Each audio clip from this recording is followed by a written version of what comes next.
Student यदि आप भी कक्षा 10वीं के छात्र और आप भी हिंदी पढ़ते हो और आपका भी क्या है 24 फरवरी 2025 को क्या है हिंदी का पेपर है। आपने बहुत सारे किताबों को पढ़ लिया लेकिन अभी तक आपको ये क्लियर नहीं हुआ कि कौन से प्रश्न क्या होंगे 24 फरवरी 2025 को हिंदी के पेपर में आएंगे। तो बिल्कुल आज से आपको हिंदी का बिल्कुल टेंशन लेने की कोई जरूरत नहीं। यहाँ पे हिंदी का टेंशन बिल्कुल आप लोग छोड़ दीजिए।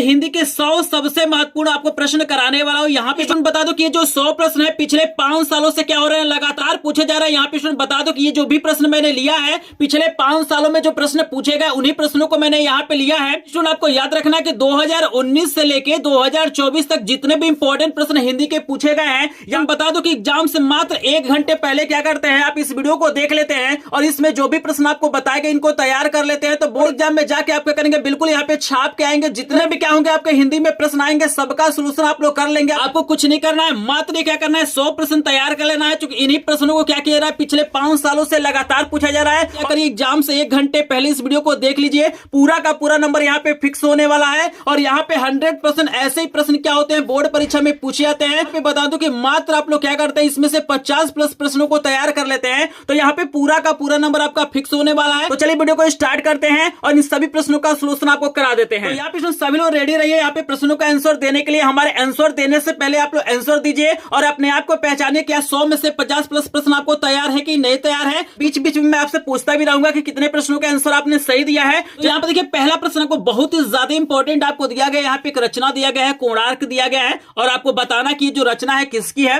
4 ऑप्शन आपको दिया गया है। जगदीश चंद्र माथुर दिया गया है, राम कुमार वर्मा दिया गया है, जयशंकर प्रसाद दिया गया है और विष्णु प्रभाकर दिया गया है। तो जल्दी से सभी लोग कमेंट सेक्शन में बताइए कोणार्क किसकी रचना है। जल्दी से मुझे बताएंगे। अपने आप को आज टेस्ट कर लीजिए कि हिंदी की कितनी तैयारी आपकी हुई है, क्योंकि बिल्कुल कम समय है। तो जल्दी से आप लोग बताइए कोणार्क के रचनाकार कौन है। 4 ऑप्शन आपको दिया गया है। तो यहां पे बता दूं इसका करेक्ट आंसर ए वाला हो जाएगा। जगदीश चंद्र माथुर क्या है, कोणार्क के रचनाकार है, आपको याद रखना है। तो जिन्होंने ए वाला ऑप्शन करेक्ट किया है, जिन्होंने ए वाला ऑप्शन दिया उनका ऑप्शन बिल्कुल करेक्ट है। चलिए दूसरे प्रश्न का आंसर देंगे सभी लोग। दूसरा प्रश्न बहुत ही ज्यादा इंपॉर्टेंट आपको दिया गया है। आपको दिया गया है कि चिदंबरा किसकी रचना है। आपको बताना कि जो चिदंबरा रचना है बहुत ही फेमस रचना, ये भी आपको याद रखना है ये किसकी रचना है। 4 ऑप्शन आपको दिया गया है। सुमित्रा नंदन पंत दिया गया है, सूर्यकांत त्रिपाठी निराला दिया गया है, महादेवी वर्मा दिया गया है और जयशंकर प्रसाद आपको दिया गया है। तो जल्दी से बताइए चिदंबरा किसकी रचना है। 4 ऑप्शन आपको दिया गया है। तो जल्दी से अपने आप को टेस्ट करिए, क्या इसका आंसर आपको पता है कि नहीं पता है। अपने स्टूडेंट यहाँ पे ए वाला ऑप्शन करेक्ट दिया होगा,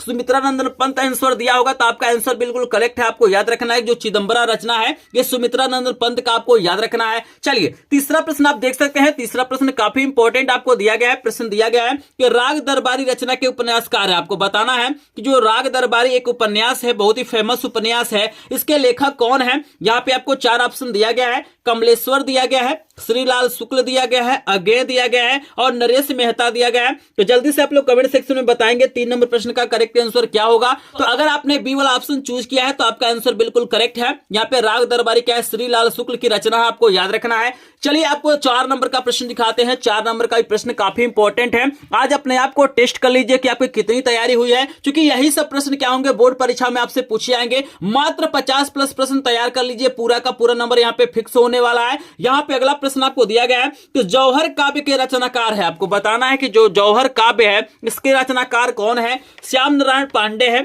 सुमित्रा नंदन पंत हैं, धर्मवीर भारती हैं या राम नरेश त्रिपाठी हैं। जल्दी से सभी लोग कमेंट सेक्शन में बताइएगा 4 नंबर का करेक्ट आंसर क्या हो जाएगा। मोस्ट इंपोर्टेंट रचना है। तो यहाँ पे काफी संख्या में स्टूडेंट कमेंट कर रहे हैं और मैं देख पा रहा हूं कि काफी लोग यहाँ पे सही कमेंट कर रहे हैं। बिल्कुल यहाँ पे जो जौहर रचना है वो श्याम नारायण पांडे की रचना है। यहाँ पे ए वाला ऑप्शन करेक्ट हो जाएगा, आपको याद रखना है। चलिए हम आपको 5 नंबर का प्रश्न दिखाते हैं। 5 नंबर का प्रश्न बहुत ही शानदार, इसको याद रखिएगा। वेरी वेरी इंपॉर्टेंट प्रश्न आपको दिया गया है कि काव्य की प्रवृत्तियों और रचना शैली के आधार पर रीतिकाल की कितनी धाराएं स्वीकार की गई हैं। यहाँ पे 4 ऑप्शन आपको दिया जाएगा। जल्दी से सभी लोग रेडी रहिए कमेंट सेक्शन में कमेंट करने के लिए। आज आप लोग पहचान लीजिए कि यहाँ पे हिंदी की कितनी तैयारी हुई है। यहाँ पे पेज को पलटते हैं और आपको ऑप्शन दिखाते हैं। आप देखिए 4 ऑप्शन आपको दिया गया, 1 दिया गया है, 5 दिया गया है, 3 दिया गया है, 6 दिया गया है। तो जल्दी से कमेंट सेक्शन में बताएंगे। मोस्ट इंपोर्टेंट प्रश्न है तो आपको बता दूं, अगर आपने सी वाला ऑप्शन दिया होगा करेक्ट सी वाला हो जाएगा। ये आप देख सकते हैं कि रीतिकाल की यहाँ पे 3 भाग यहाँ पे दिया गया है, स्क्रीन पे आप लोग देख सकते हैं। चलिए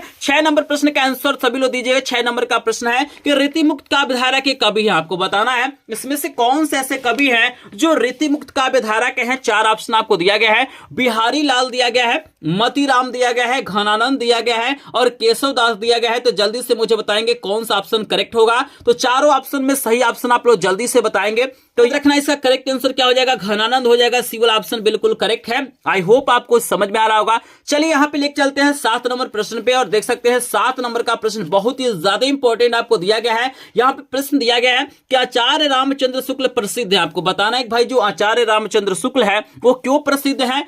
कहानी लेखन के लिए प्रसिद्ध हैं, उपन्यास लेखन के लिए प्रसिद्ध हैं, नाटक के लिए प्रसिद्ध हैं या आलोचना साहित्य के लिए प्रसिद्ध हैं। तो जल्दी से मुझे बताएंगे कि आचार्य रामचंद्र शुक्ल क्यों प्रसिद्ध है। 4 ऑप्शन आपको दिया गया है, जल्दी से सोचिए और करेक्ट आंसर आप लोग कमेंट सेक्शन में बताएंगे। आप इसमें मैं देख पा रहा हूं कि काफी संख्या में लोग कमेंट कर रहे हैं। यहाँ पे लगभग 80% लोग क्या कर रहे हैं, सही कमेंट कर रहे हैं, बहुत बढ़िया। तो बिल्कुल यहाँ पे 7 नंबर का जो करेक्ट आंसर हो जाएगा डी वाला हो जाएगा। आपको याद रखना है कि आचार्य रामचंद्र शुक्ल क्या है, सबसे ज्यादा फेमस है निबंधकार के रूप में, लेकिन यहाँ पे निबंधकार नहीं दिया है तो वे क्या है, आलोचक भी है। तो यहाँ पे करेक्ट आंसर हो जाएगा डी वाला। चलिए 8 नंबर का प्रश्न का आंसर देंगे सभी लोग। 8 नंबर का प्रश्न है कि झूठ सच उपन्यास के लेखक है। आपको बताना है कि झूठ सच जो उपन्यास है इसका लेखक कौन है। 4 ऑप्शन आपको दिया गया है, जल्दी से सभी लोग बताइए। यशपाल है, कमलेश्वर है, रांगे राघव है या चतुर्सेन शास्त्री हैं। तो बताइए झूठ सच किसकी रचना है। 8 नंबर का आंसर बताएंगे। तो अगर आपने ए वाला ऑप्शन दिया होगा तो करेक्ट आंसर ए वाला हो जाएगा, यशपाल आपको याद रखना है। चलिए यहां पे 9 नंबर का प्रश्न भी आपको दिखा देते हैं। 9 नंबर का प्रश्न है कि कलम के सिपाही के लेखक है। बहुत ही फेमस ये रचना, आपको बताना है कि कलम की सिपाही जो रचना है इसके लेखक कौन है। अमृत राय है, गुलाब राय है, श्याम सुंदर दास है या मोहन राकेश है। तो जल्दी से आप लोग कमेंट सेक्शन में बताएंगे। यहां पे आपको याद रखना है, यहां पे जो 9 नंबर का प्रश्न है बहुत ही ज्यादा इंपॉर्टेंट है और इसका करेक्ट आंसर ए वाला हो जाएगा। तो अगर आपने ए वाला ऑप्शन दिया है तो आपका आंसर बिल्कुल करेक्ट है, आपको याद रखना है। चेक को पलटते हैं और चलते हैं हम 10 नंबर का प्रश्न आपको दिखा देते हैं और यहां पे देख सकते हैं 10 नंबर का प्रश्न आपको दिखा देगा। मोस्ट इंपॉर्टेंट प्रश्न आपको दिया गया है कि जहाज का पक्षी कृति की विधा। आपको बताना है कि जो मोस्ट फेमस हमारा रचना है जहाज का पक्षी, विधा में लिखा गया है, नाटक है, कहानी है, उपन्यास या निबंध संग्रह है। तो जल्दी से बताइए 10 नंबर का करेक्ट आंसर क्या हो जाएगा, मुझे बताएंगे। तो अगर आपने सी वाला ऑप्शन दिया है तो करेक्ट आंसर सी वाला हो जाएगा। यह एक प्रकार का उपन्यास है, आपको याद रखना है। तो यहाँ पे मैंने क्या किया, 10 प्रश्न आपको यहाँ पे करा दिया। यहाँ पे मैं क्या करूंगा, 2019 से लेके 2024 तक जितने भी प्रश्न आपसे पूछे गए हैं सभी प्रकार के यहाँ पे मोस्ट इंपोर्टेंट प्रश्न कराऊंगा। सभी प्रश्नों को नहीं कराऊंगा क्योंकि 19 से लेके 24 तक बहुत सारे प्रश्न पूछे गए हैं। यहाँ पे मैं 100 आपको यहाँ पे प्रश्न कराऊंगा जो सबसे ज्यादा इंपॉर्टेंट है और जो आपको बोर्ड परीक्षा 2025 में देखने के लिए मिलेंगे। और यहाँ पे बता दूं कि पूरे यूट्यूब पे आपको ऐसा वीडियो देखने के लिए नहीं मिलेगा, तो वीडियो को बिल्कुल भी आपको स्किप नहीं करना है। इसका पीडीएफ नोट भी आपको मिल जाएगा। अभी मैं लास्ट में अपना व्हाट्सएप नंबर दूंगा जहां से आपको पीडीएफ नोट मिल जाएगा। और यहाँ पे आप लोग जल्दी से मुझे बताएंगे कि 10 में से कितने प्रश्नों का आंसर आपने सही दिया है। क्योंकि लास्ट टाइम चल रहा है, तो क्या करेंगे, आप लोग लापरवाही करेंगे, आप लोग तैयारी नहीं करेंगे तो आपका हिंदी में नंबर कम हो जाएगा। और यहाँ पे स्टूडेंट का आपको बात बता दूं कि जो स्टूडेंट हिंदी में फेल हो जाता है, चाहे वो सभी विषयों में क्या किया हो, 100 नंबर पाया हो, फिर भी उसे फेल माना जाता है। आपको याद रखना है, यानी हिंदी में आप फेल हो गए तो आप सभी विषयों में क्या हो जाएंगे, फेल हो जाएंगे। तो वीडियो को बिल्कुल भी आपको स्किप नहीं करना है। आपको देख लेना है कि 2019 से 2024 तक यानी पिछले 5 सालों में कौन कौन से मोस्ट इंपोर्टेंट प्रश्न आ गए हैं। क्योंकि इन्हीं प्रश्नों में से, इन्हीं 100 प्रश्नों में से कोई ना कोई 20 प्रश्न क्या में देखने के लिए मिलेगा। तो वीडियो को बिल्कुल भी स्किप नहीं करना है। इससे मुझे कमेंट सेक्शन में बताइए कि 10 में से कितने प्रश्नों का आंसर आपने सही दिया है या पहले से आपको तैयार था। तो अगर 10 में से लगभग यहाँ पे 6 प्रश्नों का आंसर क्या किया आपने सही दिया है या आपको पहले से तैयार है, तो आपकी हिंदी की तैयारी बढ़िया हो रही है। आप लोग क्या करेंगे, अच्छा नंबर पाएंगे। लेकिन 6 से कम प्रश्नों का अगर आपने आंसर सही दिया है तो आपको तैयारी करने की जरूरत है, इन प्रश्नों को तैयार करने की जरूरत है। मैं देख पा रहा हूं कि काफी संख्या में लोग कमेंट करेंगे, सर यहाँ पे 9, 8, 7, कोई 6 बता रहा है, कोई 5 बता रहा है। तो चलिए बहुत बढ़िया, जो लोग 6 प्लस प्रश्नों के आंसर दिए हैं भाई उनको कांग्रेचुलेशन कि आपकी तैयारी बढ़िया है और इसी तरह से तैयारी करिए। चलिए आज यहाँ पे 100 प्रश्नों से देख लीजिए कितने प्रश्न आपको तैयार हैं। तो हम लेके चलते हैं। यहाँ पे 11 नंबर का प्रश्न आपको दिया गया है कि शुक्लोत्तर युगीन लेखक है। आपको बताना है भाई यहाँ पे 4 लेखकों का नाम दिया गया है, इसमें से कौन से ऐसे लेखक हैं जिनका संबंध शुक्लोत्तर युग से है। तो 4 ऑप्शन में से जल्दी से बताएंगे कौन सा ऑप्शन करेक्ट होगा। पहला आपको दिया गया उपेंद्र नाथ अश्क, दूसरा दिया गया रामधारी सिंह दिनकर, तीसरा दिया गया यशपाल, चौथा आपको दिया गया इनमें से सभी। तो जल्दी से मुझे बताइए कौन कौन सा यहाँ पे आंसर करेक्ट होगा, तो यहाँ पे जल्दी से मुझे कमेंट सेक्शन में बताएंगे। तो यहाँ पे बता दूं कि आपको याद रखना है कि यहाँ पे उपेंद्र नाथ अस्क भी हमारे क्या है, शुक्लोत्तर युग के हैं। रामधारी सिंह भी क्या है, शुक्लोत्तर युग के हैं। और यशपाल भी क्या है, शुक्लोत्तर युग के हैं। तो यहाँ पे डी वाला ऑप्शन आपका करेक्ट हो जाएगा, आपको याद रखना है। चलिए यहाँ पे 12 नंबर का प्रश्न देख लीजिए, बहुत ही शानदार प्रश्न आपको दिया गया है। प्रश्न दिया गया है कि बाण भट्ट की आत्मकथा के लेखक है। आपको बताना है कि भैया बाण भट्ट की जो आत्मकथा बहुत ही शानदार ये मतलब लेखनी है, आपको बताना इसके लेखक कौन है। हजारी प्रसाद द्विवेदी है, जयशंकर प्रसाद हैं, आचार्य रामचंद्र शुक्ल हैं, या भारतेंदु हरिचंद्र हैं। तो जल्दी से मुझे कमेंट सेक्शन में बताएंगे कि 12 नंबर का करेक्ट आंसर क्या हो जाएगा। तो यहाँ पे देख पा रहा हूँ काफी संख्या में लोग कमेंट कर रहे हैं, और आपको बता दूं कि इसका करेक्ट आंसर हो जाएगा हजारी प्रसाद द्विवेदी। आपको याद रखना है कि बाण भट्ट की आत्मकथा किसकी रचना है, हजारी प्रसाद द्विवेदी की रचना आपको याद रखना है। चलिए हम लेके चलते हैं आपको 13 नंबर का प्रश्न, और आपके सामने दिया गया है कि रीतिबद्ध काव्यधारा के कवि है। आपको बताना है कि भैया इसमें से कौन से ऐसे कवि हैं, काव्यधारा के कवि हैं। बिहारी लाल हैं, बोधा हैं, भिखारी दास हैं, या घनानंद है। तो जल्दी से बताइए 13 नंबर का करेक्ट आंसर क्या हो जाएगा।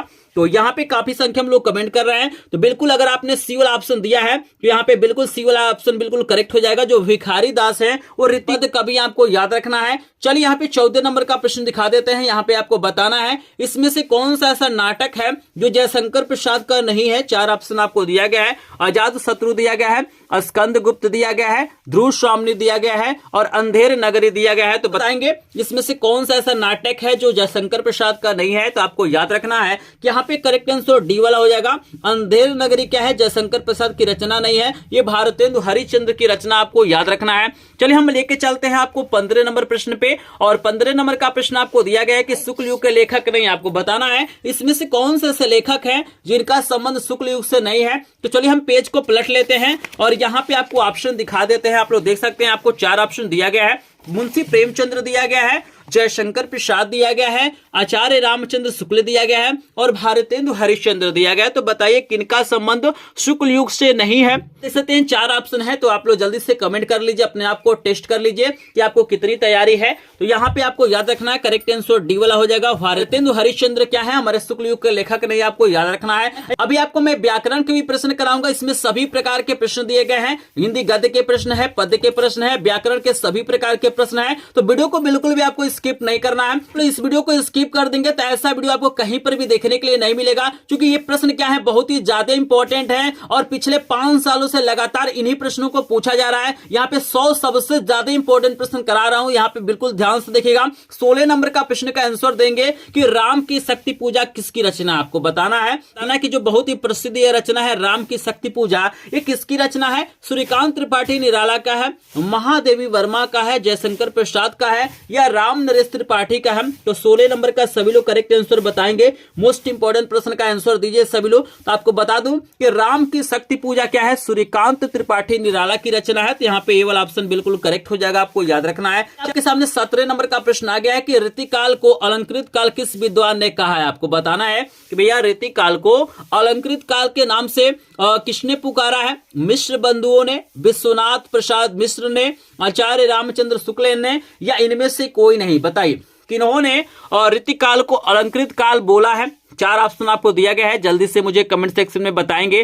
तो यहाँ पे आपको याद रखना है कि ए वाला ऑप्शन करेक्ट है। अगर ए वाला ऑप्शन आपने चूज किया है तो करेक्ट आंसर हो जाएगा मिश्र बंधुओं ने, आपको याद रखना है। चलिए हम लेके चलते हैं, आपको 18 नंबर का प्रश्न दिखा देते हैं, और 18 नंबर का प्रश्न वेरी वेरी इंपॉर्टेंट है। ये आपके पेपर में छप चुका है, ये प्रश्न बहुत ही ज्यादा इंपॉर्टेंट है। आपको बताना है कि गुनाहों का देवता रचना की विधा है। आपको बताना है कि भैया जो गुनाहों की देवता रचना है वो किस विधा में लिखा गया है। कहानी है, उपन्यास है, नाटक है, या आत्मकथा है। तो जल्दी से मुझे कमेंट सेक्शन में बताएंगे कि गुनाहों का देवता किस विधा में लिखा गया है। बता दो कि ये एक प्रकार का उपन्यास, यहाँ पे बी वाला ऑप्शन बिल्कुल करेक्ट हो जाएगा, आपको याद रखना है। चलिए 19 नंबर का प्रश्न देख सकते हैं, आपको दिया गया है कि दुलाई वाली किसकी रचना। आपको बताना है कि दुलाई वाली किसकी रचना है। बंग महिला की रचना है, श्री लाल शुक्ल की रचना है। 2 और ऑप्शन आपको दिया गया है, देख सकते हैं। महावीर प्रसाद द्विवेदी दिया गया है, और किशोरी लाल गोस्वामी दिया गया है। तो जल्दी से मुझे बताएंगे भाई ये जो दुलाई वाली रचना है वो किसकी रचना हो सकती है। तो 19 नंबर का सभी लोग कमेंट सेक्शन में आंसर देंगे।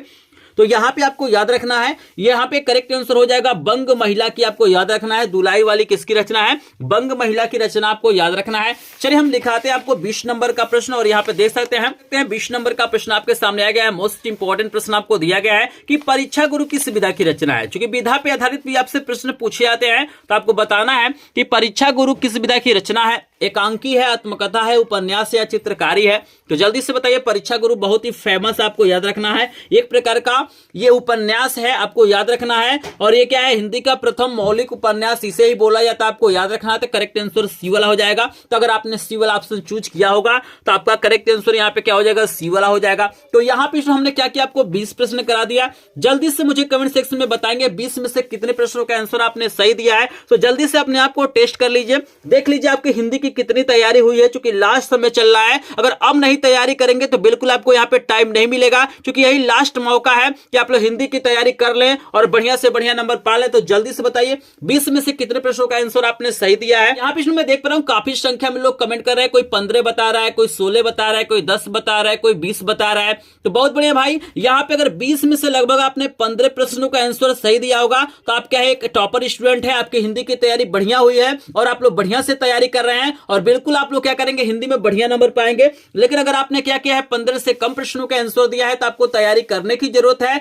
चलिए यहाँ पे बहुत बढ़िया, यहाँ पे काफी संख्या में लोग यहाँ पे बता रहे हैं कि सर 15 प्लस प्रश्न तैयार हैं। चलिए बहुत बढ़िया, चलते हैं। अब आपको लेके चलते हैं 21 नंबर प्रश्न पे। चूंकि हमारे पास 100 प्रश्न, हम थोड़ा सा फास्ट ही लेके चलेंगे क्योंकि यहाँ पे समय बहुत ही इंपॉर्टेंट है। लास्ट टाइम चल रहे हैं, बिल्कुल आपका समय हम बर्बाद नहीं करेंगे। यहाँ पे 21 नंबर प्रश्न का आंसर सभी लोग दीजिए कि सुजान सागर लीला किसकी रचना है। यहाँ पे 2 रचना आपको लिखा गया है, सुजान सागर और बिरह लीला। आप बताइए किसकी रचना है? ठाकुर जी की है, बिहारी लाल जी की है, घनानंद की या बोधा की है? तो जल्दी से बताएंगे 21 नंबर का करेक्ट आंसर क्या होगा। यहाँ पे काफी लोग क्या होते हैं? कंफ्यूज हो जाते हैं इस प्रश्न में। यहाँ पे जल्दी से बताएंगे कौन सा ऑप्शन करेक्ट होगा।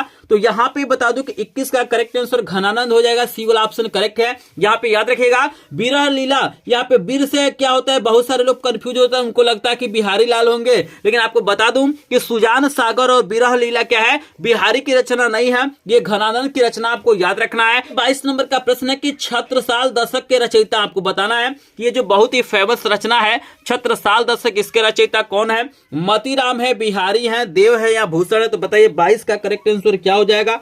तो यहाँ पे काफी संख्या में लोग सही भी कमेंट कर रहे हैं, कुछ लोग गलत कमेंट कर रहे हैं। तो यहाँ पे बता दो इसकी जो रचना है ना, करेक्ट आंसर भूषण हो जाएगा, आपको याद रखना है। छत्रसाल दशक क्या है? भूषण की रचना है। चलिए 23 नंबर का करेक्ट आंसर आप लोग जल्दी से दीजिए। लोकायतन के रचनाकार, आपको बताना है कि लोकायतन किसकी रचना है? सुमित्रानंदन पंत की है, जयशंकर प्रसाद की है, महादेवी वर्मा की है या सूर्यकांत त्रिपाठी निराला का है? जल्दी से बताइए लोकायतन किसकी रचना है। मोस्ट इंपोर्टेंट रचना है, आपको याद रखना है, बोर्ड परीक्षाओं में पूछा गया है। और यहाँ पे जो भी प्रश्न कराया जा रहा है 2019 से लेकर 24 तक जितने भी इंपॉर्टेंट प्रश्न पूछे गए हैं उसमें से 100 सबसे ज्यादा इंपॉर्टेंट प्रश्न करा रहा हूं। और इन्हीं प्रश्नों में से मुझे जहां तक लगता है कि 20 प्रश्न आपसे बोर्ड परीक्षा में पूछा जाएगा, तो वीडियो को बिल्कुल भी आपको स्किप नहीं करना है। और बता दूं कि यहाँ पे क्या हो जाएगा, ये जो हमारा रचना है ना वो क्या है? सुमित्रानंदन पंत की रचना है। करेक्ट आंसर ए वाला हो जाएगा। चलिए यहाँ पे हम लेके चलते हैं 24 नंबर का प्रश्न, आपको दिखा देते हैं। आपको बताना है कि मैथिली शरण गुप्त जी की महाकाव्य, आपको बताना है कौन सा होगा? प्रिय प्रवास होगा, साकेत होगा, और यहाँ पे 2 और ऑप्शन आपको दिया गया है, देख सकते हैं, कामायनी और रामचंद्रिका दिया गया है।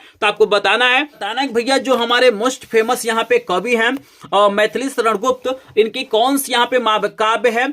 तो आपको बता दूं कि इसका जो करेक्ट आंसर हो जाएगा ना 24 का जो करेक्ट आंसर हो जाएगा साकेत हो जाएगा, आपको याद रखना है। साकेत क्या है? मैथिली शरण गुप्त की एक महाकाव्य, आपको याद रखना है। चलिए यहाँ पे 24 नंबर का प्रश्न हो गया, आपको करा देते हैं 25 नंबर का प्रश्न। और 25 नंबर का प्रश्न है कि इंद्रावती किसकी रचना है? बहुत ही शानदार रचना है, काफी पुरानी रचना है, इसीलिए इसमें क्या होते हैं बहुत सारे लोग कंफ्यूज हो जाते हैं। आपको बताना है कि भैया इंद्रावती किसकी रचना है? नूर मोहम्मद की रचना है, कासिम शाह की रचना है, उस्मान की रचना है या मंजन की रचना है? बहुत प्रश्न क्या होता है ये कंफ्यूज कर देता है, क्योंकि काफी पुरानी रचना है। और यहाँ पे देख सकते हैं जो कवि हैं, लेखक, इनका जो नाम दिया गया है काफी पुराना नाम है, इसमें काफी लोग कंफ्यूज हो जाते हैं। तो बताइए इंद्रावती किसकी रचना है? यहाँ पे 25 नंबर का आंसर देंगे और बता दो करेक्ट आंसर हो जाएगा नूर मोहम्मद, आपको याद रखना है। नूर मोहम्मद की रचना क्या है? इंद्रावती है, आपको याद रखना है। चलिए यहाँ पे 26 नंबर का भी प्रश्न आपके पेपर में छप चुका है 2025 के लिए। बहुत ही ज्यादा इंपॉर्टेंट प्रश्न आपको दिया गया है कि एकांकी सम्राट कहा जाता है। आपको बताना है कि किसे एकांकी सम्राट कहा जाता है। मोहन राकेश को कहा जाता है, राम कुमार वर्मा को कहा जाता है, हरिकृष्ण प्रेमी को कहा जाता है, या मुंशी प्रेमचंद्र को कहा जाता है। जल्दी से बताइए एकांकी सम्राट किसे कहा जाता है। मोस्ट इंपॉर्टेंट प्रश्न है, जल्दी से कमेंट सेक्शन में सभी लोग आंसर देंगे। पे काफी लोग सही भी आंसर दे रहे हैं, कुछ लोग गलत आंसर दे रहे हैं। यहाँ पे बता दूं कि राम कुमार वर्मा को हम लोग एकांकी सम्राट कहते हैं, तो करेक्ट आंसर बी वाला हो जाएगा, अपने दिमाग में बैठा लीजिएगा। चलिए 27 नंबर का प्रश्न है कि हिंदी की प्रथम कहानी है। आपको बताना है कि भैया किस कहानी को हिंदी का प्रथम कहानी कहा जाता है। इंदुमती को कहा जाता है, कफन को कहा जाता है, ममता को कहा जाता है, या इनमें से कोई नहीं। बताइए हिंदी की प्रथम कहानी किसे माना जाता है। तो काफी संख्या में लोग कमेंट कर रहे हैं। बिल्कुल भाई, यहाँ पे मुझे बहुत खुशी हो रहा है कि लगभग यहाँ पे 99% लोगों ने सही आंसर दिया है। बिल्कुल भाई, इसी तरह से कमेंट करिए तो दिल बिल्कुल खुश हो जाएगा। मुझे भी यहाँ पे पता चल जाएगा कि जो वीडियो को देख रहा है बिल्कुल उसकी तैयारी बढ़िया हो रही है। बिल्कुल यहाँ पे आप लोगों ने सही आंसर दिया, ए वाला ऑप्शन करेक्ट है। इंदुमती क्या है, हिंदी की प्रथम कहानी, आपको याद रखना है। चलिए 28 नंबर का प्रश्न आपको दिया गया है, आपको याद रखना है कि इससे रिलेटेड कोई ना कोई प्रश्न पूछा जाता है, यानी इसके जो भी कवि है ना उनसे रिलेटेड एक रचना तो बोर्ड परीक्षा में 100% आता है। तो यहाँ पे बताना है कि मधुशाला किसकी रचना है। बताइए मधुशाला किसकी रचना है। हरिवंश राय बच्चन की है, जयशंकर प्रसाद की है, महादेवी वर्मा की है, या मुंशी प्रेमचंद्र की है। जल्दी से बताइए, मोस्ट इंपॉर्टेंट प्रश्न है। तो यहां पे बता दूं कि मधुशाला क्या है, हरिवंश राय बच्चन की है। और आपको याद रखना है कि हरिवंश राय बच्चन की जितने भी रचनाएं आपको कर लेना है, क्योंकि यहाँ पे इससे रिलेटेड कोई ना कोई प्रश्न पूछा जाता है। इनकी बहुत सारी फेमस रचनाएं हैं, जैसे नीड़ का निर्माण फिर है, आपको याद रखना है। ये भी एक प्रकार का क्या है, आत्मकथा है। यहाँ बहुत सारी इनकी रचनाएं हैं, आप लोग स्क्रीन पे मैं लगा देता हूँ। हरिवंश राय बच्चन की देख सकते हैं, बहुत सारी रचनाएं यहाँ पे दिया गया है। इसको देख लीजिए और इनको याद जरूर कर लीजिएगा, क्योंकि इससे रिलेटेड कोई ना कोई एक प्रश्न बोर्ड परीक्षाओं में पूछा जाता है। चलिए यहाँ पे 29 नंबर का प्रश्न का आंसर दीजिए कि छायावाद युग के प्रमुख स्तंभ कवि माने जाते हैं। आपको बताना है कि इन कवियों में से कौन छायावाद युग के प्रमुख स्तंभ कवि माने जाते हैं। महादेवी वर्मा है, जयशंकर प्रसाद है, सुमित्रानंद पंत है, या ये सभी लोग करेक्ट आंसर देंगे। चलिए बहुत बढ़िया, बहुत सारे लोग यहाँ पे अलग अलग आंसर दे रहे हैं। कोई महादेवी वर्मा बता रहा है, कोई जयशंकर प्रसाद बता रहा है, कोई सुमित्रानंद पंत बता रहा है। लेकिन आपको बता दूं कि भाई छायावाद युग के प्रमुख स्तंभ कवियों में ये सभी आते हैं, आपको याद रखना है। करेक्ट आंसर यहाँ पे डी वाला हो जाएगा। चलिए पेपर के पेज को हम लोग पढ़ते हैं और आपको लेकर चलते हैं 30 नंबर के प्रश्न पे। प्रश्न देख सकते हैं, आपको दिया गया है कि मुंशी प्रेमचंद्र का उपन्यास से। आपको बताना है भाई, यहाँ पे बहुत सारी रचनाएं दिया गया है, आपको बताना है कि कौन सा उपन्यास मुंशी प्रेमचंद्र का है।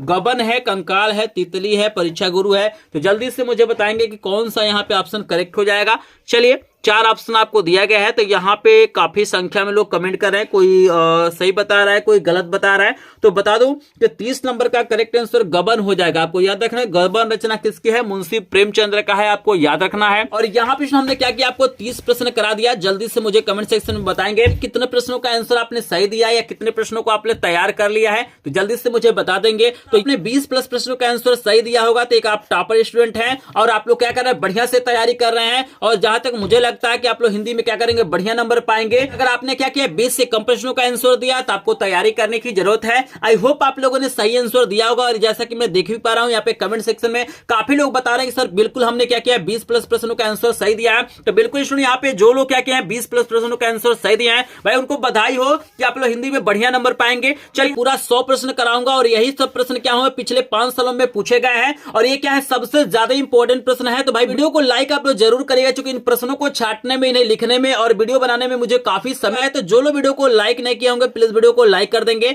चैनल पे पहली बार आए होंगे तो चैनल को सब्सक्राइब जरूर करेंगे, क्योंकि मैंने क्या किया है, सभी विषयों के 100+ प्रश्नों का इंपॉर्टेंट वीडियो डाल दिया है। अगर आपने क्या किया, अन्य विषयों के 100 इंपॉर्टेंट प्रश्नों का वीडियो नहीं देखा है तो मैं क्या करूंगा, डिस्क्रिप्शन में लिंक डाल दूंगा, वहां से जाके आप लोग देख सकते हैं। और मैंने क्या किया, बहुत सारा क्या किया, यहाँ पे वायरल पेपर का भी सोल्यूशन कराया है। लगभग सभी विषयों को मैंने क्या किया है, वायरल पेपर का सोल्यूशन कराया है, तो उसको भी आप लोग जरूर देख लीजिएगा। लाइक नहीं किया है तो प्लीज वीडियो को लाइक कर देंगे। चैनल पे पहली बार आए होंगे तो चैनल को सब्सक्राइब जरूर करेंगे। हम आपका टाइम बर्बाद नहीं करेंगे। हम आपको लेकर चलते हैं 31 नंबर का प्रश्न और आपके सामने दिया गया है कि कनुप्रिया किसकी रचना है। आपको बताना है भैया कनुप्रिया एक बहुत ही फेमस रचना है, किसकी रचना है। धर्मवीर भारती का है, गिरिजा कुमार माथुर का है, अज्ञेय का है या गजानन माधव का है? तो जल्दी से बताइए कनुप्रिया किसकी रचना है? इंपॉर्टेंट रचना आपको याद रखना है कि ये जो रचना है धर्मवीर भारती का, ए वाला ऑप्शन करेक्ट हो जाएगा। चलिए 32 नंबर का आंसर देंगे। अभी आपके सामने व्याकरण के प्रश्न आने वाले हैं, बिल्कुल आपको परेशान नहीं होना है। यहाँ पे सभी प्रकार का प्रश्न कराया जाएगा, बिल्कुल आपको टेंशन लेने की जरूरत नहीं है, क्योंकि यही सब प्रश्न क्या होते हैं बोर्ड परीक्षाओं में पूछे जाते हैं। अगला प्रश्न आपको दिया गया है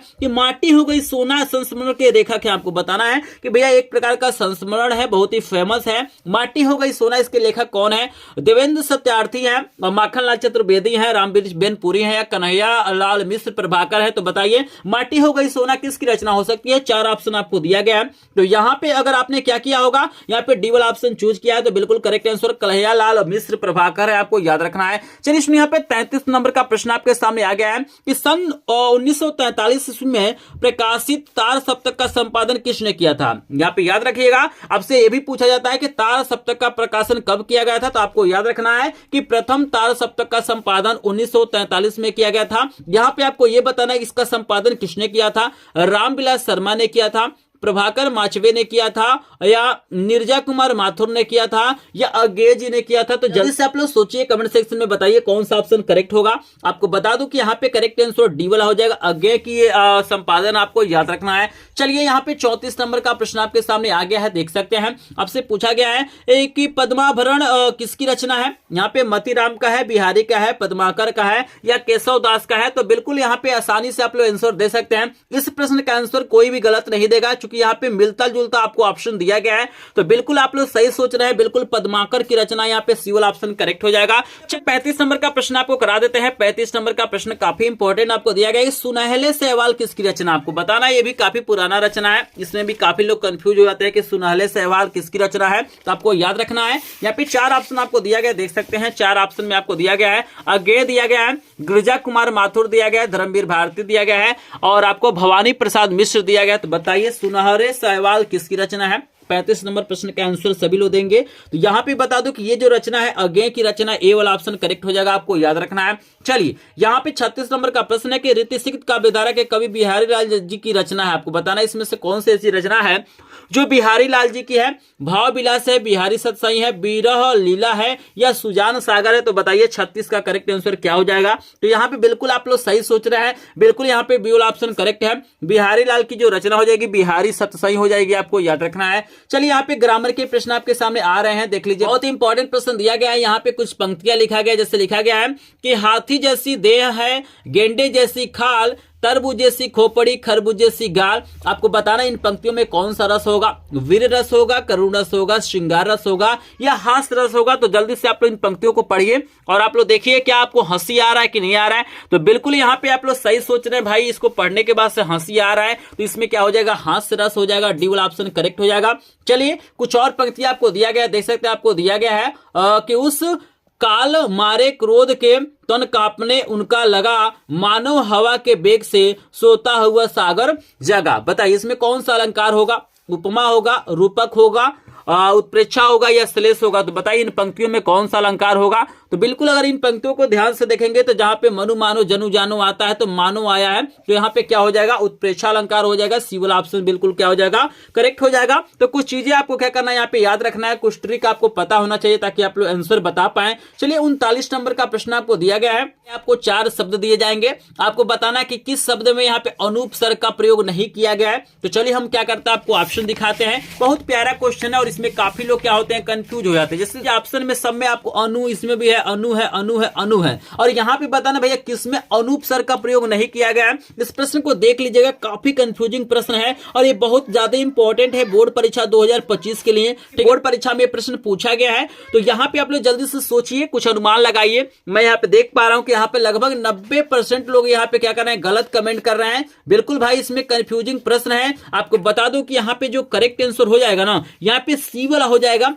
अनुत्तीर्ण में क्या होगा, आपका अनुपस्वर्ग नहीं होगा, आपको याद रखना है। 39 का करेक्ट आंसर क्या हो जाएगा, सी वाला हो जाएगा। यहाँ पे अनुत्तीर्ण में क्या है, अन्न क्या है, उपसर्ग, आपको याद रखना है। स्क्रीन पे आप लोग देख सकते हैं, इसके बारे में थोड़ा सा डिटेल में भी आप लोग पढ़ सकते हैं, ठीक है ना, इसको याद रखिएगा। चलिए इस नंबर का आंसर देंगे सभी लोग। समास पे आधारित आपसे प्रश्न पूछा जाएगा। आपसे पूछा गया है कि नीलकंठ में आपको समास बताना है। दिगु होगा, कर्मधारय होगा, द्वंद्व होगा या बहुब्रीहि होगा? तो जल्दी से बताइए नीलकंठ में कौन सा समास होगा? 4 ऑप्शन आपको दिया गया है, तो जल्दी से मुझे कमेंट सेक्शन में बताएंगे। तो आपको बता दूं कि 40 नंबर का जो प्रश्न है बहुत ही ज्यादा इंपॉर्टेंट है। यहां पे क्या होगा? बहुब्रीहि समास होगा, डी वाला ऑप्शन करेक्ट हो जाएगा। तो स्टूडेंट यहां पे मैंने 40 प्रश्न आपको करा दिया। जल्दी से बताइए 40 में से कितने प्रश्नों का आंसर आपने सही दिया है, जल्दी से मुझे बता देंगे।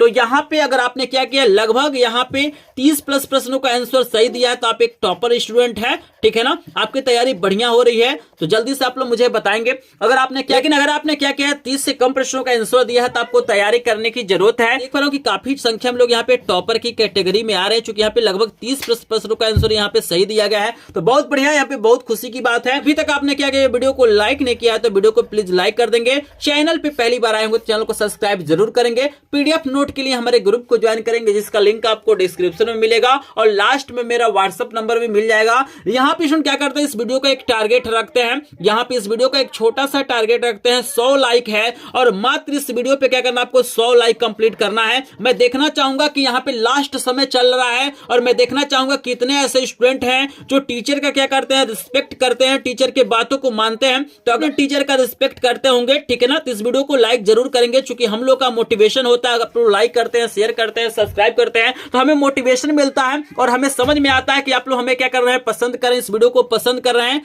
ठीक है ना? तो अगर आपको वीडियो पसंद आएगा प्लीज लाइक जरूर करेंगे। लाइक का मात्र टारगेट है 100 लाइक। तो चलिए हम देखते हैं कितना जल्दी इस टारगेट को आप लोग पूरा कर देते हैं। हमने 40 प्रश्न करा दिया है, लेकिन अभी तक 40 लाइक यहाँ पे कंप्लीट नहीं हुआ है, लेकिन हम फिर भी हम क्या करेंगे, आगे चलेंगे और आपको अगला प्रश्न कराएंगे। क्योंकि टाइम का यहाँ पे कीमत मैं समझ रहा हूँ कि बहुत ही ज्यादा इंपॉर्टेंट टाइम है, आप लोग क्या करेंगे, लाइक जरूर कर देंगे। चलिए यहाँ पे 41 नंबर का प्रश्न स्टूडेंट दिया गया कि बादल का पर्यायवाची शब्द नहीं है। आपको बताना है इसमें से कौन सा शब्द है जो बादल का पर्यायवाची नहीं है। नीरद है, अंबुद है, तेज है, जलज है, तो बताइए इसमें कौन सा ऐसा शब्द है जो बादल का पर्यायवाची नहीं होगा? तो बिल्कुल आपको लोग सही आंसर दे रहे हैं, यहाँ पे डी वाला ऑप्शन करेक्ट हो जाएगा। जलज क्या है? आपका कमल का पर्यायवाची, आपको याद रखना है। चलिए हम लेके चलते हैं 42 नंबर का प्रश्न आपको दिया गया है कि महात्मा बुद्ध ने विश्व को शांति का संदेश दिया, इस वाक्य में कौन सा वाच्य होगा? कर्तावाच्य होगा, कर्मवाच्य होगा, भाववाच्य होगा, इनमें से कोई नहीं। तो बताइए यहाँ पे जल्दी से मुझे कमेंट सेक्शन में बताइए कि भाई यहाँ पे महात्मा बुद्ध ने विश्व को शांति का संदेश दिया, अगर इस वाक्य को पढ़िए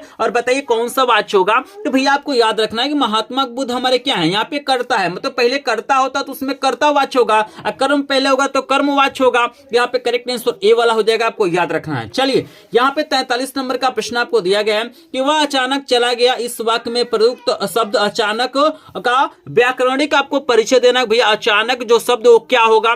संज्ञा होगा और सर्वनाम होगा, क्रिया विशेषण होगा या क्रिया होगा? बताइए अचानक जो है वो किसकी विशेषता बता रहा है? देखिए यहाँ पे चला गया क्या है, आपका क्रिया है। क्रिया की जो विशेषता बताता है वो क्या होता है? क्रिया विशेषण होता है। तो करेक्ट आंसर सी वाला हो जाएगा। आई होप आपको समझ में आ रहा होगा। चलिए 44 नंबर का आंसर सभी लोग देने के लिए रेडी रहिए। जल्दी से मुझे बताइए कि जहां उपमेय में और उपमान में कोई भेद नहीं रहता है, वहां पे कौन सा अलंकार होता है? 4 ऑप्शन आपको दिया गया है। उपमा है, रूपक है, उत्प्रेक्षा है, संदेह है। तो जल्दी से बताइए कि भाई यहाँ पे 44 नंबर का करेक्ट आंसर क्या हो जाएगा? तो यहाँ पे जब कोई भेद ही नहीं रहेगा, सारी चीजें उसके बारे में बता दिया जाएगा, सभी रूप को बता दिया जाएगा, तो रूपक अलंकार होगा, बी वाला ऑप्शन करेक्ट हो जाएगा। चलिए 45 नंबर का प्रश्न का सभी लोग आंसर देंगे। मोस्ट इंपॉर्टेंट प्रश्न है, यही 100 प्रश्नों में से कोई ना कोई 20 प्रश्न आपके सेट में देखने के लिए मिलेगा 24 फरवरी को। तो बिल्कुल वीडियो को स्किप नहीं करना है भाई। यहाँ पे आपको बताना है कि सोठा छंद के दूसरे और चौथे चरण में कितनी मात्राएं होती हैं? ये 11 होती हैं, 16 होती हैं, 12 होती हैं, 13 होती हैं।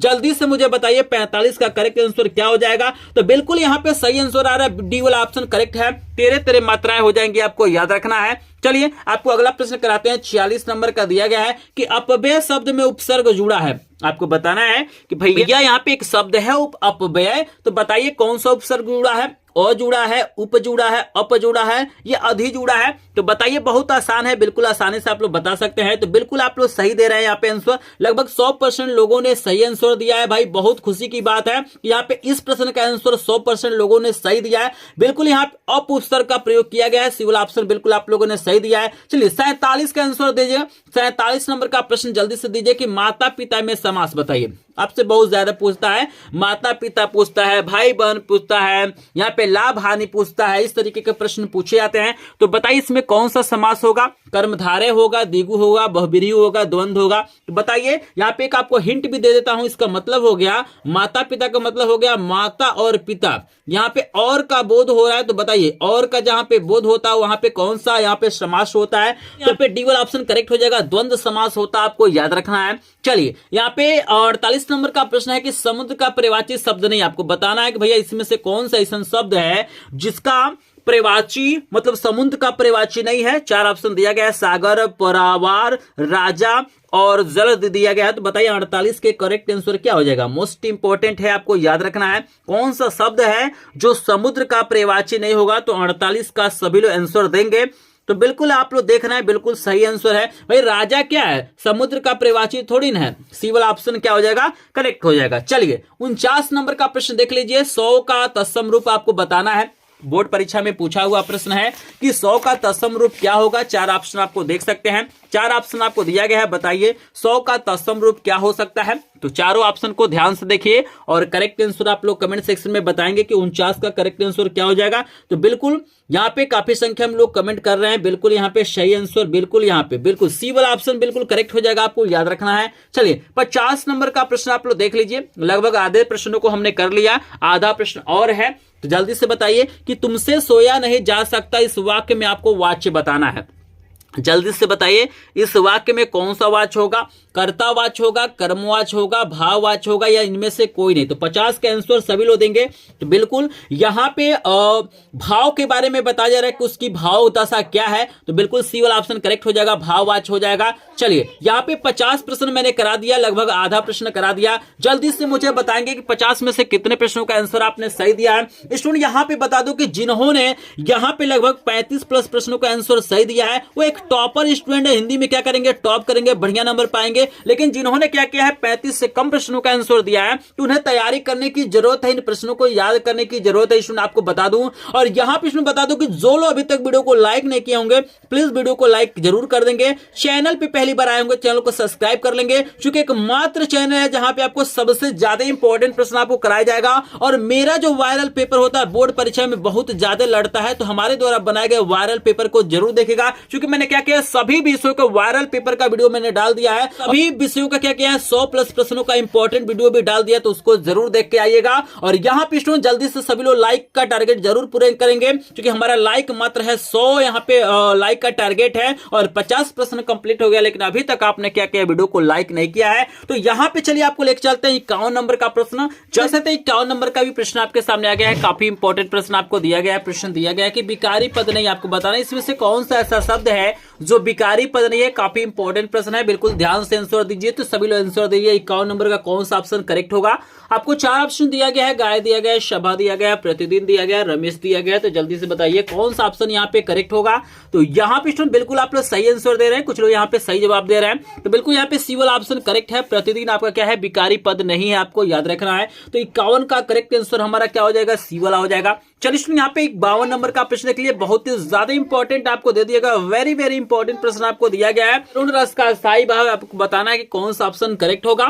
तो जल्दी से आंसर दीजिए, क्रोध होगा, शोक होगा, हास्य होगा या भय होगा। तो यहाँ पे 4 ऑप्शन आपको दिया गया। स्टूडेंट आपको बता दो कि करुण रस का जो अस्थायी भाव होता है शोक होता है, करेक्ट आंसर बी वाला हो जाएगा, तो याद रखना है। यहाँ पे देखिए 53 नंबर का भी प्रश्न आपके सामने आ गया है, काफी इंपॉर्टेंट प्रश्न ये भी है। प्रश्न दिया गया है कि चरण कमल बंधु हरिराई में प्रयुक्त अलंकार आपको बताना है। आपको बताना है कि भैया यहाँ पे जो पंक्ति है चरण कमल बंधु हरिराई, इसमें कौन सा अलंकार हो सकता है। उपमा हो सकता है, उत्प्रेक्षा हो सकता है, रूपक हो सकता है या यमक हो सकता है। क्या लग रहा है आपको, कमेंट सेक्शन में जल्दी से बताइए कौन सा ऑप्शन करेक्ट हो जाएगा। तो 53 का आंसर सभी लोग देंगे। तो बिल्कुल यहाँ पे जो लोग रूपक अलंकार बता रहे हैं उनका ऑप्शन करेक्ट है, सी वाला ऑप्शन बिल्कुल करेक्ट हो जाएगा, आपको याद रखना है। चलिए सुनिए हम लेके चलते हैं 54 नंबर प्रश्न पर। और यहाँ पे आपको दिया गया कि रोला छंद के प्रत्येक चरण में कितनी मात्राएं होती है। आपको बताना है कि भैया जो रोला छंद होता है उसके प्रत्येक चरण में कितनी मात्राएं होती हैं। काफी इंपॉर्टेंट प्रश्न आपको दिया गया है। यहाँ पे देखिए 4 ऑप्शन भी आपको दिया गया है, देख सकते हैं 4 ऑप्शन आपको। पहला दिया गया है 24, दूसरा दिया गया है 16, तीसरा आपको दिया गया है 13 और चौथा आपको दिया गया 11। तो बताइए जल्दी से आंसर बताइए कौन सा ऑप्शन करेक्ट हो जाएगा, काफी इंपॉर्टेंट प्रश्न है। तो 54 नंबर का करेक्ट आंसर हो जाएगा 24 मात्राएं होती है, आपको याद रखना है। ए वाला ऑप्शन बिल्कुल करेक्ट है। आई होप आप लोग समझ पा रहे होंगे। चलिए आपको लेके चलते हैं 55 नंबर प्रश्न पे और आपको दिखाते हैं 55 नंबर का प्रश्न क्या है। तो यहाँ पे देखिए 55 नंबर का प्रश्न आपको दिया गया है कि भाई अभ्यागत शब्द आपको दिया गया, इसमें उपसर्ग आपको बताना है। 4 ऑप्शन आपको दिया गया, जल्दी से बताइए कौन सा ऑप्शन करेक्ट होगा। तो 55 नंबर का आपको बता दो कि यहाँ पे करेक्ट आंसर क्या हो जाएगा, बता दो यहाँ पे करेक्ट आंसर सी वाला हो जाएगा। अभ्यागत में क्या हो जाएगा, अब हमारा उपसर्ग हो जाएगा, आपको याद रखना है। चलिए हम लेके चलते हैं यहाँ पे 56 नंबर का प्रश्न आपको दिखा देते हैं। 56 नंबर का प्रश्न है कि नील कमल में प्रयुक्त समास आपको बताना है कि भैया जो हमारे पास शब्द है नील कमल, इसमें कौन सा समास हो सकता है। कर्मधारय हो सकता है, द्विगु हो सकता है, बहुब्रीहि हो सकता है या द्वंद्व हो सकता है। तो जल्दी से कमेंट सेक्शन में बताएंगे। 4 ऑप्शन आपको दिया गया है, जल्दी से कमेंट सेक्शन में कमेंट कीजिए और अपने आप को यहाँ पे पहचान लीजिए। कुछ ही समय बचा हुआ आपके एग्जाम में और बताइए कि कितना प्रश्नों का आंसर आप लोग सही दे रहे हैं, जल्दी से कमेंट सेक्शन में बताइए। तो बिल्कुल यहाँ पे 56 नंबर का जो प्रश्न है इसका करेक्ट आंसर यहाँ पे कर्मधारय हो जाएगा। ए वाला ऑप्शन करेक्ट हो जाएगा, आपको याद रखना है। चलिए यहाँ पे 57 नंबर का प्रश्न है कि योगी शब्द का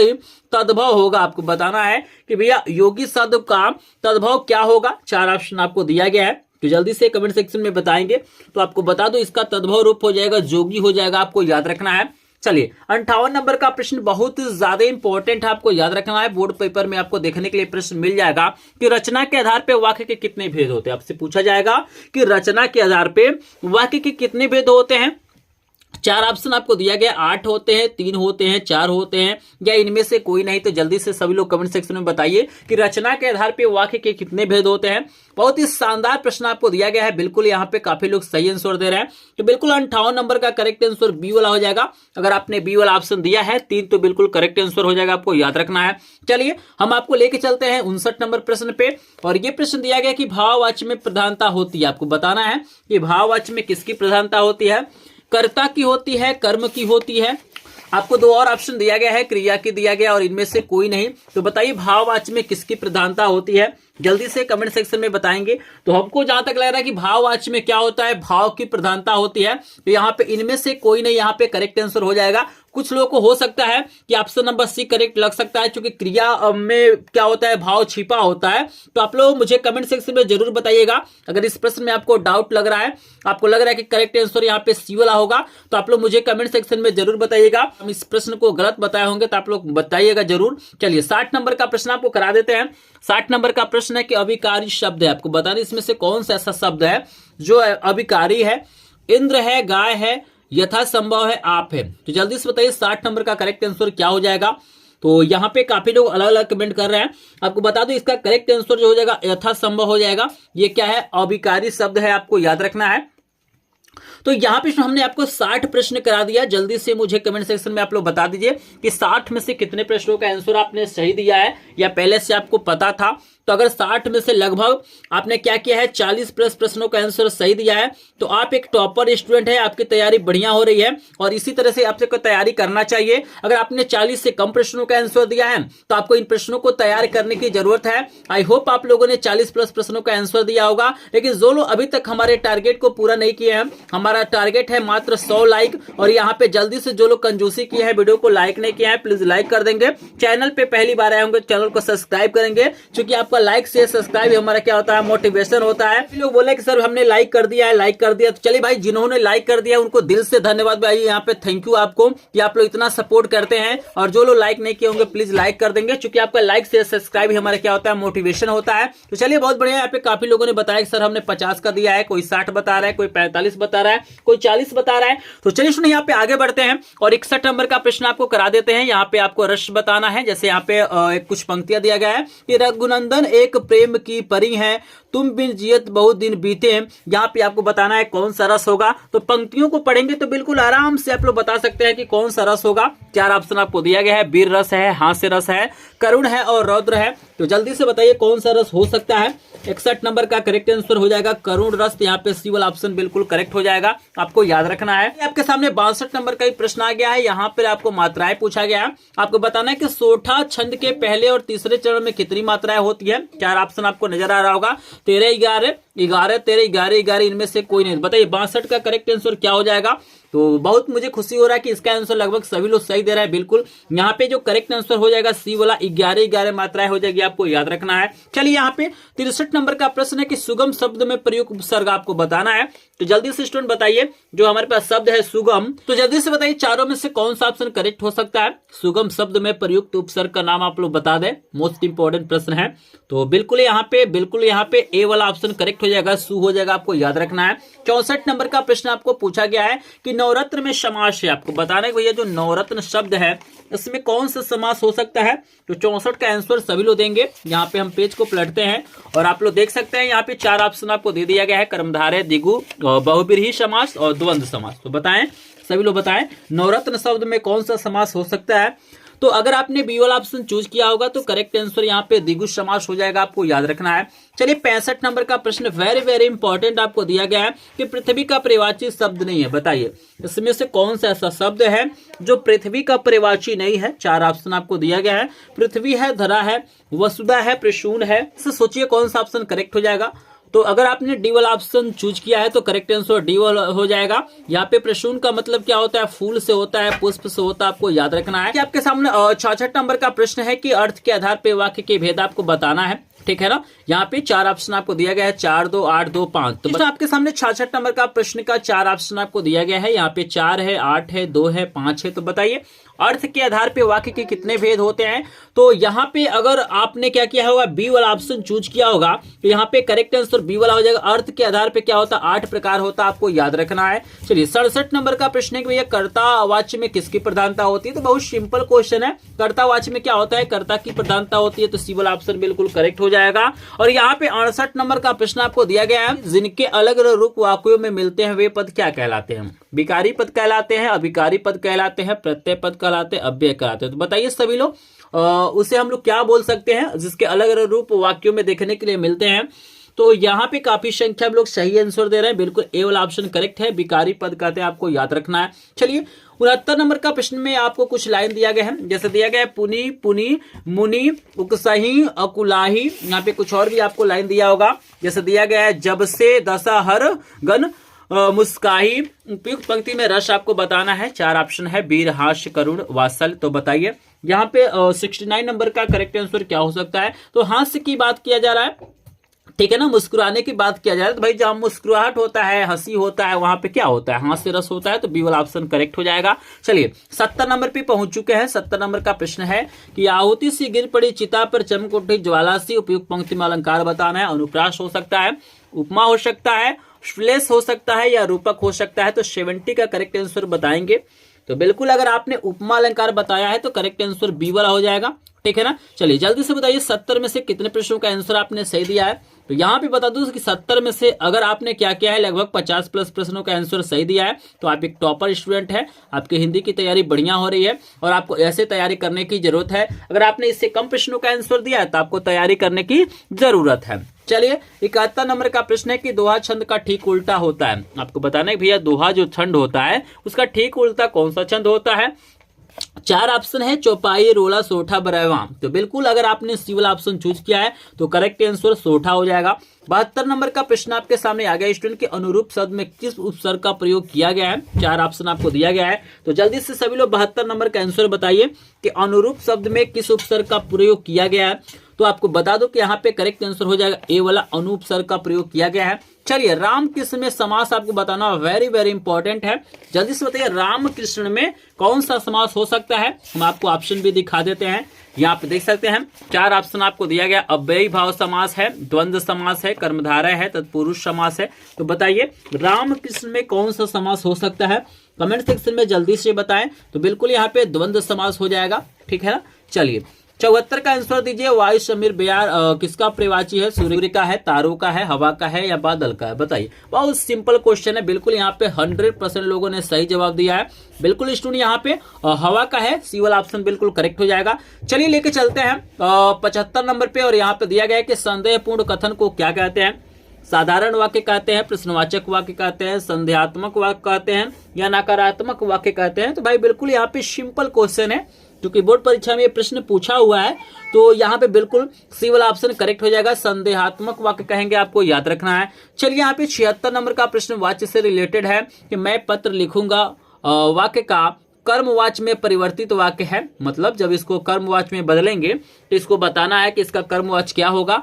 मेरे द्वारा पत्र लिखा जाएगा, मुझे पत्र लिखना है, मैं पत्र लिख रहा हूं, मुझे पत्र लिखना था। तो बिल्कुल यहाँ पे ए वाला ऑप्शन करेक्ट हो जाएगा।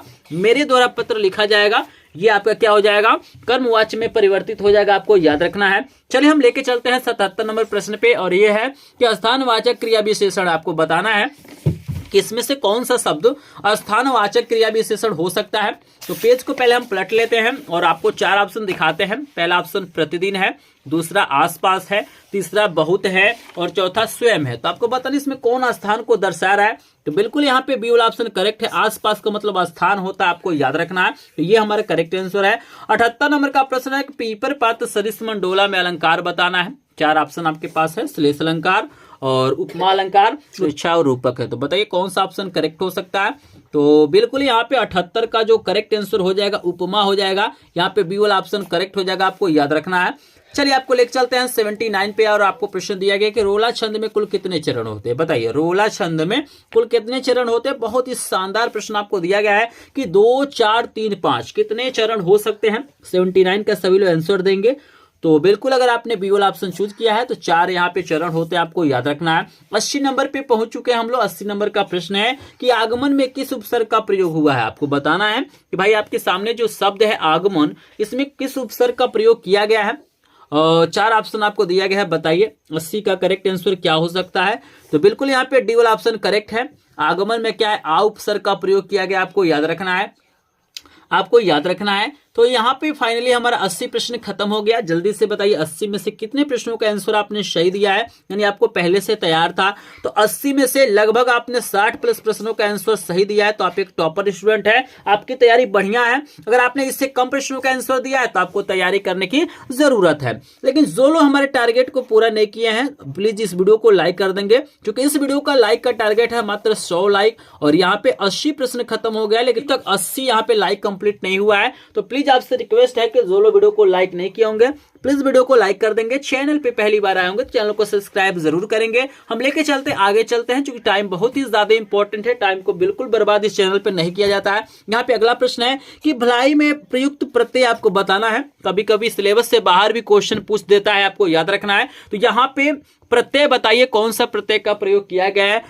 4 ऑप्शन है, तो यहाँ पे 81 का करेक्ट आंसर बी वाला हो जाएगा, ई प्रत्यय का प्रयोग किया गया, आपको याद रखना है। पेज को पलटते हैं और 82 नंबर का प्रश्न यहाँ पे स्टूडेंट दिखाने की कोशिश करते हैं।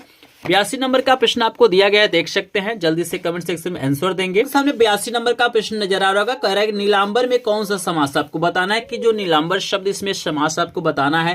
कर्मधारय है, दिगु है, बहुब्रीहि है या द्वंद्व है। तो जल्दी से 82 का आंसर सभी लोग देंगे। तो 82 नंबर का करेक्ट आंसर काफी लोग यहाँ पे सही भी दे रहे हैं, कुछ लोग गलत भी दे रहे हैं। तो बिल्कुल यहाँ पे जो भी स्टूडेंट यहाँ पे 82 का करेक्ट आंसर यहाँ पे कर्मधारय दे रहे हैं तो उनका आंसर बिल्कुल करेक्ट है स्टूडेंट। चलिए यहाँ पे 83 नंबर का प्रश्न है कि आम का तत्सम रूप आपको बताना है। बताइए भैया आम का तत्सम रूप क्या हो सकता है। 4 ऑप्शन आपको नजर आ रहा होगा। तो 83 का सभी लोग आंसर देंगे। यहाँ पे करेक्ट आंसर आम्र हो जाएगा, बिल्कुल बी वाला ऑप्शन करेक्ट हो जाएगा। चलिए यहाँ पे भैया 84 नंबर का प्रश्न है कि कृत्रिवास में प्रधानता होती है, तभी मैंने बताया है कर्ता की होती है, क्योंकि ये प्रश्न बार बार पूछा जा रहा है तो यहाँ पे प्रश्न रिपीट हो चुका है, ठीक है ना। चलिए 85 नंबर का है कि निम्नलिखित में सर्वनाम, बहुत शानदार प्रश्न आपको दिया गया। इसमें 4 शब्द दिया गया है, इसमें सर्वनाम बताना है। काला होता है, घोड़ा होता है, वह होता है, लड़का होता है। भाई इसका आंसर किसी का गलत नहीं होना चाहिए, और जैसे मैं देख पा रहा हूं बिल्कुल यहाँ पे 100% लोग बिल्कुल सही आंसर दे रहे हैं। बिल्कुल भाई यहाँ पे वह क्या है, सर्वनाम है, आपको याद रखना है। ऐसे प्रश्न बोर्ड परीक्षा में पूछे जाएंगे। 86 नंबर का प्रश्न है कि रस के कितने अंग होते हैं। 4 ऑप्शन आपको दिया गया है, 5, 4, 3, इनमें से कोई नहीं। तो बताइए रस के कितने अंग होते हैं, मोस्ट इंपॉर्टेंट प्रश्न है। 86 का आंसर देंगे सभी लोग। तो बिल्कुल यहाँ पे अगर आपने बी वाला ऑप्शन चूज किया है तो करेक्ट आंसर यहाँ पे 4 हो जाएगा। चलिए 87 नंबर का आंसर दीजिए भाई। पायो जी मैंने प्रेम रतन धन पायो, पंक्ति में यहाँ पे क्या करना है, आपको अलंकार बताना है कि पायो जी मैंने प्रेम रतन धन पायो, ठीक है ना। आपको बताएं इसमें कौन सा अलंकार होगा, उपमा होगा, रूपक होगा, उत्प्रेक्षा होगा या यमक होगा। तो कमेंट को चेक करते हैं और देखते हैं कितने लोग सही आंसर दे रहे हैं। तो बिल्कुल भाई यहां पे बिल्कुल 87 का करेक्ट आंसर बिल्कुल रूपक हो जाएगा। तो बी वाला ऑप्शन बिल्कुल करेक्ट है। चलिए 88 नंबर का आंसर देंगे सभी लोग। सोठा छंद के पहले चरण में कितनी मात्राएं होती है बताइए। सोठा छंद के पहले चरण में कितनी मात्राएं होती है? 13, 12, 11, 16। तो 88 का आंसर बता दूं आपको, बिल्कुल यहाँ पे सी वाला हो जाएगा, 11 हो जाएगा। चलिए 89 का आंसर दीजिए। निर्देश शब्द में प्रयुक्त आपको उपसर्ग बताइए। 4 ऑप्शन आपको दिया गया है, कौन सा ऑप्शन करेक्ट लग रहा है? 89 का आंसर बताइए। तो बिल्कुल यहाँ पे सी वाला ऑप्शन करेक्ट है। भूल के भी आप लोग क्या करिएगा, डी वाला ऑप्शन कहीं नहीं करेक्ट कीजिएगा। करेक्ट आंसर क्या हो जाएगा? सी वाला। चलिए यहाँ पे 90 नंबर का प्रश्न है कि नील गाय में समास बताइए। बताइए भाई नील गाय में कौन सा समास होगा? कर्मधारय, द्वंद्व, द्विगु या बहुब्रीहि? क्या लग रहा है आपको? बहुत शानदार प्रश्न मैं करा रहा हूं और यही सब प्रश्न क्या हुआ है 5 सालों से लगातार पूछा जा रहा है। इन प्रश्नों को एक बार जरूर देखेंगे क्योंकि बोर्ड एग्जाम में जहां तक मुझे लग रहा है कि इससे बाहर कोई भी प्रश्न नहीं आना चाहिए। चलिए बिल्कुल यहाँ पे नील गाय में आपको बता देते हैं, कर्मधारय समास होगा तो करेक्ट आंसर ए वाला हो जाएगा। तो स्टूडेंट हमने 90 प्रश्न आपको करा दिया। जल्दी से बताइए कितने प्रश्नों का आंसर आपने सही दिया है। बिल्कुल यहाँ पे 90 में से जो लोग यहाँ पे 70 प्लस प्रश्नों के आंसर सही दिए होंगे वो टॉपर स्टूडेंट है। जो लोग इससे कम दिए होंगे उनको तैयारी करने की जरूरत है। चलिए 91 पे लेके चलते हैं। खेत का तत्सम बताइए। 4 ऑप्शन आपको नजर आएगा। भूमि है, जमीन है और 2 और ऑप्शन आपको दिया गया है, क्षेत्र है, पृथ्वी है। तो बताइए कौन सा ऑप्शन करेक्ट होगा? तो बिल्कुल यहाँ पे अगर सी वाला ऑप्शन आपने चूज किया है तो करेक्ट आंसर सी वाला हो जाएगा। चलिए भाववाची में किसकी प्रधानता दी जाती है? यहाँ पे देखिए 92 नंबर का प्रश्न दिया गया कि भाववाची में किसकी प्रधानता होती है। मोस्ट इंपोर्टेंट प्रश्न है। तो बिल्कुल भाई यहाँ पे जहां तक मुझे लग रहा है करेक्ट आंसर डी वाला हो जाएगा। ये भी प्रश्न रिपीट हुआ है। रिपीट होने का मतलब ये प्रश्न कई बार पूछा गया, तो इसको बिल्कुल ध्यान से देखिएगा। और अगर आपको लगता है कि ये आंसर हमने गलत बताया है, आपको लगता है कि सी वाला करेक्ट आंसर होगा, तो आप लोग जरूर कमेंट सेक्शन में बताएंगे। आपको आपके कमेंट को जरूर पिन किया जाएगा और रिप्लाई भी किया जाएगा। 93 नंबर का प्रश्न है कि वाक्य के कितने तत्व होते हैं? बताइए वाक्य के कितने तत्व होते हैं? 2, 4, 3, 8। जल्दी से बताइए वाक्य के कितने तत्व होते हैं। मोस्ट इंपोर्टेंट प्रश्न है 93 का। तो यहाँ पे बता दो 93 का करेक्ट आंसर यहाँ पे ए वाला हो जाएगा, 2 होते हैं। चलिए 94 का आंसर दीजिए। अभिकारी पद को अन्य किस नाम से जाना जाता है? 4 ऑप्शन आपको दिया गया है। बताइए 94 का करेक्ट आंसर क्या हो सकता है? बता दूं जहां तक मुझे लग रहा है करेक्ट आंसर यहाँ पे अव्यय पद हो जाएगा, बी वाला करेक्ट हो जाएगा। ठीक है ना। चलिए 95 नंबर का प्रश्न बिल्कुल ध्यान से देखिएगा। कृति कंकाल के लेखक आपको बताना है कि भैया जो कृति कंकाल इसके लेखक कौन है? जयशंकर प्रसाद जी है, मुंशी प्रेमचंद्र है, राम कुमार वर्मा है या मैथिली शरण गुप्त है? तो बताइए 95 का करेक्ट आंसर क्या हो सकता है? तो कंकाल के जो लेखक है जयशंकर प्रसाद है, ए वाला ऑप्शन करेक्ट हो जाएगा। 96 नंबर का प्रश्न है कि पंच परमेश्वर कहानी के लेखक आपको बताना है कि भैया पंच परमेश्वर कहानी के लेखक कौन है? तो चलिए पेज को पलटते हैं और आपको 4 ऑप्शन दिखाते हैं। यहाँ पे आचार्य रामचंद्र शुक्ल है, मुंशी प्रेमचंद्र है, यशपाल है, राजेंद्र प्रसाद है। तो बता दूं पंच परमेश्वर जो कहानी है मुंशी प्रेमचंद्र का है, बी वाला ऑप्शन करेक्ट स्टूडेंट। चलिए 97 नंबर का प्रश्न आपको यहाँ पे स्टूडेंट देख सकते हैं दिया गया। उपन्यास भूले बिसरे चित्र के लेखक है। बताइए बहुत ही शानदार रचना है। भूले बिसरे चित्र के लेखक कौन हो सकते हैं? मुंशी प्रेमचंद्र, भगवती शरण वर्मा, यशपाल या जयशंकर प्रसाद? तो 97 का सभी लोग आंसर देंगे। तो बिल्कुल यहाँ पे सी वाला ऑप्शन करेक्ट हो जाएगा। भगवती चरण वर्मा की रचना आपको याद रखना है। चलिए 98 नंबर का प्रश्न है भैया कि शेखर एक जीवनी किस विधा की रचना? देखिएगा यहाँ पे जीवनी से आपको कंफ्यूज नहीं होना। आपको बता दूं ये जीवनी नहीं है, मतलब ये क्या है? ए वाला ऑप्शन करेक्ट नहीं है। तो बताइए शेखर एक जीवनी किस विधा की रचना है? जीवनी है, आत्मकथा है, कहानी, उपन्यास है। तो 98 नंबर का करेक्ट आंसर उपन्यास हो जाएगा। करेक्ट आंसर डी वाला है। चलिए 99 नंबर का आंसर बताइए गंगा लहरी किसकी रचना है? बहुत ही शानदार, बहुत ही प्यारा प्रश्न है कि गंगा लहरी आपको बताना है किसकी रचना है। 4 ऑप्शन आपको दिया गया। पद्माकर, बिहारी भूषण, मतीराम। बताइए गंगा लहरी किसकी रचना है? तो यहां पे बिल्कुल अगर आपने ए वाला ऑप्शन चूज किया है तो करेक्ट आंसर पद्माकर हो जाएगा, आपको याद रखना है। चलिए भाई यहाँ पे 100 नंबर का लास्ट प्रश्न आपको दिया गया। वेरी वेरी इंपॉर्टेंट प्रश्न है कि बिहारी किस युग के कवि? आपको बताना है भैया जो बिहारी जी हैं वो किस युग के कवि हैं? आधुनिक काल के, रीतिकाल के, भक्ति काल के, आधुनिक काल यहाँ पे 2 बार दिया गया है। तो आपको करना क्या है ना, यहाँ पे इस प्रश्न का आंसर क्या करना है मुझे कमेंट सेक्शन में बताना है। अगर कमेंट सेक्शन में आप लोग कमेंट करेंगे तो इससे मुझे पता चलेगा कि आप हिंदी को लेकर सीरियस है आप भी चाहते हैं कि हिंदी में आपको 70 में 70 नंबर मिले, आप हिंदी में टॉप करें, ठीक है ना। तो कमेंट सेक्शन में अगर आपको इसका आंसर पता होगा तो जरूर बताइएगा, इससे मुझे पता चल जाएगा कि आप लोग क्या क्या चाहते हैं, हिंदी में 70 में 70 नंबर पाना चाहते हैं और आपने वीडियो को ध्यान से देखा है और पूरा वीडियो देखा है तो 100 नंबर प्रश्न का आंसर मुझे कमेंट सेक्शन में बताएंगे। आई होप आपको ये पूरा प्रश्न समझ में आ गया होगा और आप लोग मुझे कमेंट सेक्शन में और जरूर बताइएगा कि आपने 100 में से कितने प्रश्नों का आंसर दिया है, ठीक है ना। आप लोग मुझे कमेंट सेक्शन में जरूर बताइएगा। वीडियो पसंद आया होगा तो प्लीज वीडियो को लाइक कर देंगे, चैनल पे पहली बार आए होंगे तो चैनल को सब्सक्राइब करेंगे और यहाँ पे जिनको भी क्या चाहिए सभी विषयों के इंपॉर्टेंट प्रश्नों का पीडीएफ नोट चाहिए वो हमारे ग्रुप को ज्वाइन करेंगे जिसका लिंक आपको डिस्क्रिप्शन में दिया गया है। तो डायरेक्ट अगर पीडीएफ नोट पाना चाहते हैं तो इसके लिए आपको क्या करना पड़ेगा, यहाँ पे एक व्हाट्सएप नंबर आपको दिखाई दे रहा होगा, यहाँ पे चैनल को सब्सक्राइब करके और इस वीडियो को लाइक करके एक स्क्रीनशॉट लेना है और मुझे इस नंबर पे सेंड करना है। तो जो भी क्या करेंगे स्क्रीनशॉट भेजेंगे उनको डायरेक्ट पीडीएफ नोट मिल जाएगा। बाकी आप ग्रुप को ज्वाइन करेंगे तो वहां से भी मिल जाएगा। तो जिनको डायरेक्ट पीडीएफ चाहिए सभी विषयों का, वायरल पेपर का, मॉडल पेपर का, यहाँ पे 100+ एमसीक्यू का, तो हमारे चैनल को सब्सक्राइब करके वीडियो को लाइक करके स्क्रीनशॉट लेके मेरे इस नंबर पे सेंड करेंगे, ठीक है ना। और स्क्रीन पे आपको 2 और वीडियो दिखाई दे रहा होगा, इसको क्लिक करके देखिए। तो चलिए मिलते हैं नेक्स्ट वीडियो में, तब तक के लिए आप सभी का धन्यवाद।